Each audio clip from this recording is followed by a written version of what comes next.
Assalamualaikum dan salam keluarga Malaysia. 9 pelajar lelaki berusia 16 tahun mengaku tidak bersalah atas pertuduhan menyebabkan kecederaan 3 rakan mereka pada 23 Ogos lalu. Pengakuan dibuat selepas pertuduhan dibacakan di Mahkamah Magistrate Kemaman. Dan mengikut kertas pertuduhan, mereka didakwa menyebabkan kecederaan parah dengan menumbuk dan menyepak ketiga-tiga mangsa yang berusia 15 tahun di asrama sebuah sekolah berasrama penuh pada pukul 11.30 malam. Mereka didakwa mengikut Seksyen 323 Kanun Keseksaan yang membawa hukuman penjara setahun dan denda tidak melebihi RM2,000 atau kedua-duanya sekali. Mahkamah membenarkan jaminan antara RM2,000 hingga RM5,500 setiap seorang dan menetapkan 12 Oktober depan sebagai tarikh sebutan semula kes. Sementara itu, di Mahkamah Session Sepang, seorang lelaki mengaku tidak bersalah atas pertuduhan membuat dan memulakan penghantaran komunikasi jelik terhadap penjawat awam Februari lepas. Wong Hon Moon, 40, selaku orang kena saman OKS, didakwa secara sedar membuat dan memulakan penghantaran komunikasi teks berserta video berdurasi kurang seminit yang jelik sifatnya dengan niat untuk menyakitkan hati orang lain melalui akaun Twitter miliknya pada 28 Februari lalu. Didakwa mengikut Seksyen 233-1-A Akta Komunikasi dan Multimedia 1998. Tertuduh dibenar diikat jamin dan sebutan semula kes pada 20 Oktober ini.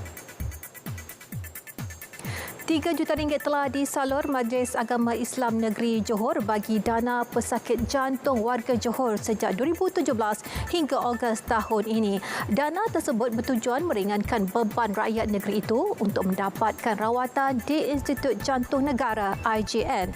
Esko Hal Ehwal Agama Islam Negeri Muhammad Farid Muhammad Khalid berkata, kos rawatan ditanggung melibatkan pembedahan jantung termasuk alatan diperlukan, rawatan susulan dan pendaftaran rawatan.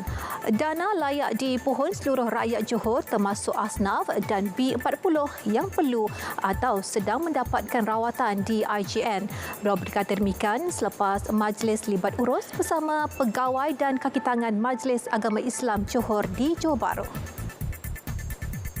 Penekanan dari segi pendidikan penting bagi mewujudkan komuniti yang lebih matang dalam memahami prinsip demokrasi. Dekan Fakulti Undang-Undang Universiti Melaya, Datuk Profesor Madya Dr. Johan Samsudin Sabarudin berkata, perkara itu dapat melahirkan masyarakat yang berpegang kepada undang-undang demi menjaga kestabilan negara. Tambah beliau, pendidikan sivik juga perlu dipertingkatkan sebagai pendedahan awal terhadap sistem demokrasi kepada pelajar. Beliau optimis langkah itu dapat membantu mengubah pemikiran masyarakat khususnya menghadapi cabaran era digital ketika ini. Beliau ditemui selepas menjadi tetamu program Selamat Pagi Malaysia di Angkasa Puri.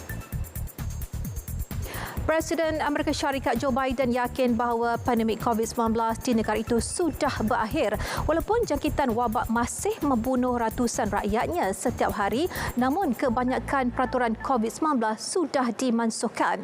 Biden dalam satu wawancara yakin rakyat negara itu sudah cukup bersedia menghadapi sebarang kemungkinan sekiranya gelombang coronavirus kembali meningkat. Kenyataan Biden itu dibuat beberapa minggu selepas pentadbirannya meminta Kongres dana berjumlah bilion dolar bagi mengekalkan program saringan dan vaksin COVID-19. Dan dengan itu sekian berita. Assalamualaikum dan salam hormat.